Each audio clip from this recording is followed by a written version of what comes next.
मोठ्या प्रमाणात गर्दी झालेली आहे। आता या ठिकाणी नातेवाईक आहेत का ते सुद्धा शोधणार आहोत आपण, परंतु या ठिकाणी 10 जणांना आणण्यात आलेलं आहे। नेमकं त्यांच्यावर उपचार सुरू आहे। किती जणांचा ऑथेंटिक मृत्यू झाला हे कळलेलं नाही आहे, परंतु यांच्या माध्यमातून जर जे नेते आहेत त्याच्या माध्यमातून किंवा जे उपस्थित आहेत त्यांनी ते सांगतायत की 5 ते 6 जणांचा या ठिकाणी मृत्यू झालेला आहे। तुम्ही या ठिकाणी आलेला आहात, तुम्ही प्रवाशांचे नातेवाईक आहात का?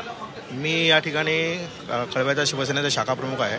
आमच्या नातेवाईक आहात का? कोणी? माझा मित्र आहे अनिल मोरे, ते मी ज्या शाळेत शिकलो मनीषा विद्यालयामध्ये त्या शाळेतले कर्मचारी आहेत। त्या ट्रेनमधनंच पडून त्यांचा म्हणजे अपघात झालेला आहे आणि ते गंभीररित्या किती वाजताची घटना आहे, तुम्हाला काय समजलं? एक साधारण मला 15 मिनिटापूर्वी फोन आला, असं झालं आपला अनिल पडलेला आहे आणि त्या 5 पेशंटमध्ये आमचा अनिलच गंभीर जखमी आहे।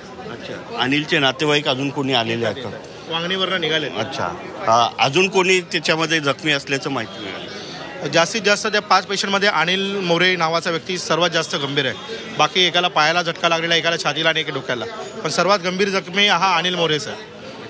तर इथे नातेवाईक असतील किंवा त्यांचे मित्र परिवार आहे ते सुद्धा या ठिकाणी आलेले आहेत। त्यांना जशी जशी माहिती मिळते ते माहिती घेऊन ते या ठिकाणी आलेले आहेत। यामध्ये जवळपास 8 ते 10 जण पडल्याची माहिती मिळते। जो अनिल मोरे आहे तो सर्वात जास्त गंभीर जखमी असल्याचं या ठिकाणी पाहायला मिळते।